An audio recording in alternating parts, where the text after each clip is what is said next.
At syempre, para sa taksyonaryo naman, ano ba ang open case? Ayun. Eto, kasi madaming ano tayo, nalilito kung ano ba, kung ano ba ang meaning ng open case. So, ang open case po ay, ito po yung mga unresolved tax issues natin na sa BIR records natin. Ito yung hindi po, base sa records po ng ano ng BIR, ito po yung mga hindi pa po daw na ipa-file natin.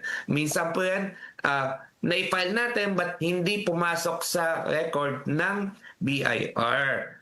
Yan po ang open case. But syempre po, kung may ano po kayo dyan, uh, may open case daw tayo sa BIR but may katibayan naman tayo na hawak na nakapag-file tayo online sa online sa EBIR man yan o sa EFPS, ay pwede nyo pong ipakita sa BIR yung mga dokumento na yan para may update.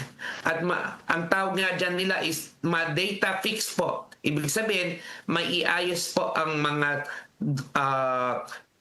filing natin sa BIR. Ayun. Maraming nangyari po dyan mas lalo last year.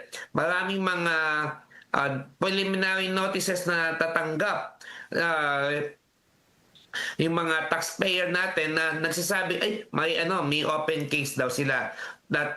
Pag-check naman sa mga filing nila ay meron naman po. So sabi ko nga sa kanila, i-update lang po, ipakita or bigyan ng copies BIR para hindi ma-close na po ang open case. Ayun. Yan po ang open case sa taksyonaryo